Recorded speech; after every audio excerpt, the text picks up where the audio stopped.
قرآن مجید کی 3 آیتیں جو اس ضمن میں پیش کرنا چاہ رہا ہوں، جن 3 آیتوں کو سمجھنے کے بعد میری ناقص دانش کے مطابق انسان زندگی کی اس حقیقت کو سمجھ لیتا ہے اور شکوہ اور شکایت اور فرسٹریشن کا شکار ہونا، اس طرح کی باتوں سے اپنے آپ کو بچا لیتا ہے۔ سب سے پہلی آیت جو اللہ عز و جلال نے اس ضمن میں اتاری ہے، وَمَا أَصَابَكُم مِّن مُّصِيبَةٍ فَبِمَا كَسَبَتْ أَيْدِيكُمْ وَيَعْفُو عَن كَثِيرٍ۔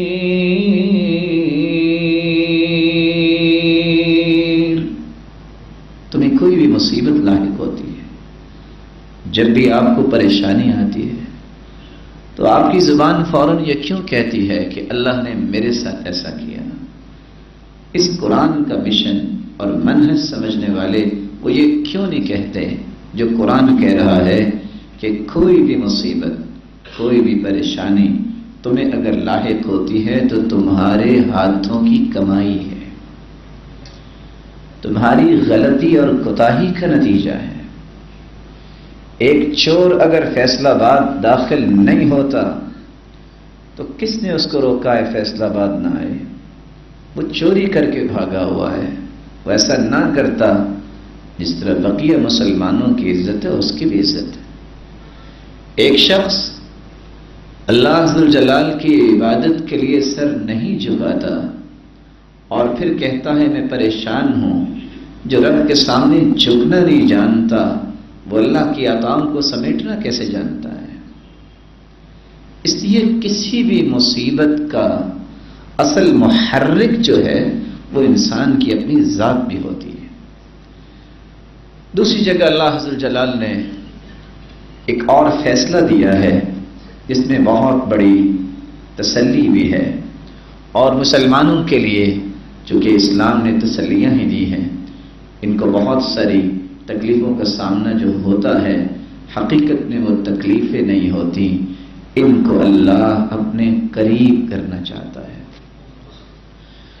ما أصاب من مصيبة في الأرض ولا في السماء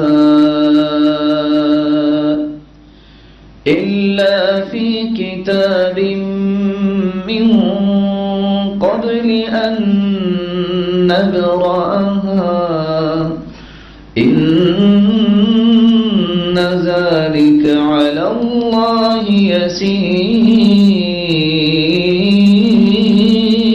يسير۔ جو بھی مصیبت دنیا میں آتی ہے اللہ عز و جلال نے وہ لکھی ہوئی ہے۔ کیوں لکھی ہے؟ اس کے لکھنے کے 2 مقصد ہیں جو خود قرآن نے واضح کیا۔ پہلا مقصد جس کی حقیقت کو رسول اللہ صلی اللہ علیہ وسلم نے یوں آشکارا کیا ہے، ما يصيب المسلم من نصب ولا وصب ولا هم ولا حزن ولا غم حتى الشوكة يشاكها إلا كفر الله بها من خطاياه وفي رواية لمسلم ولا سقم۔ انسان کو جب بھی کوئی مصیبت آتی ہے، دکھ آتا ہے، فکر لاحق ہوتی ہے، بیماری لگتی ہے، غم آتا ہے، حتیٰ کہ اس کے پاؤں میں کانٹا چھپ جاتا ہے، اللہ عز و جلال ان تمام تکلیفوں کو اس کے گناہوں کا کفارہ بنا دیتے ہیں۔ تو یہ غم اور مصیبت جس کو آج انسان اتنا برا کہتا ہے، صحیح بخاری اور مسلم کی اس روایت کو دیکھتے ہوئے میں اور آپ کہہ سکتے ہیں یہ تو اللہ کا احسان ہے، یہ تو اللہ عز و جلال کا احسان ہے کہ اس کے گناہوں کا کفارہ بن جاتا ہے۔ اور دوسری روایت کے الفاظ ہیں حتی یلقى اللہ وما علیہ خطیئہ، اگر اسی مصیبت میں وہ فوت ہو جائے رب سے ملاقات کرے گا اور اس کے اوپر ایک بھی غلطی نہیں ہوگی، وہ غلطیوں سے پاک اللہ کے پاس جائے گا۔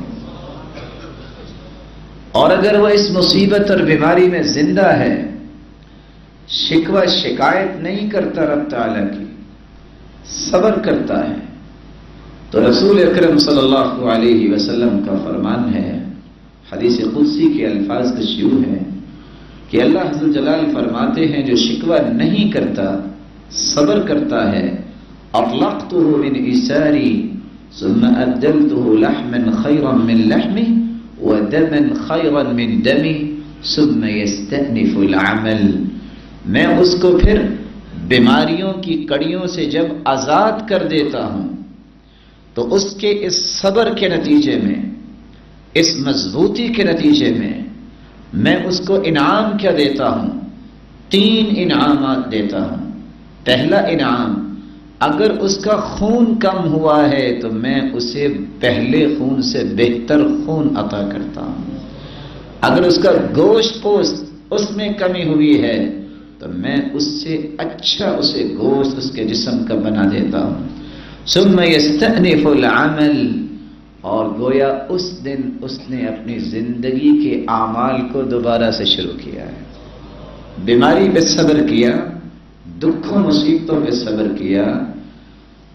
یمشی علی الارض ما علیہ خطیئہ، ایک روایت میں آتا ہے جب وہ زمین پہ پہلا قدم رکھتا ہے، چلنا شروع کرتا ہے، تو وہ زندہ انسان، نہ جانے اس کی 40، 50 اور 60 سالہ زندگی ہے، جتنے گناہ ہوتے ہیں رب تعالیٰ اسے معاف کر چکے ہوتے ہیں۔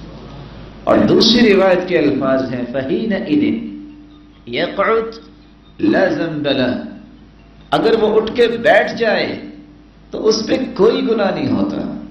یہ لیٹا ہوا انسان فَإِنْ يَقُومُ مِنْ مَضْجَعِهِ، اگر بیٹھنے کے بعد اٹھ کے کھڑا ہو جاتا ہے تو چونکہ اس نے صبر کیا، اللہ کا فیصلہ سمجھا، رسول اکرم صلی اللہ علیہ وسلم کا فرمان ہے کہ یوم ولدتہ امہ من الخطایا، اس کے کھڑے ہونے کی دیر ہے، اللہ نے اس کو خون بھی اچھا دینا ہے اور اس کو گوشت بھی اچھا دینا ہے، اور آج سے اس کا عمل کیسے شروع ہو رہا ہے؟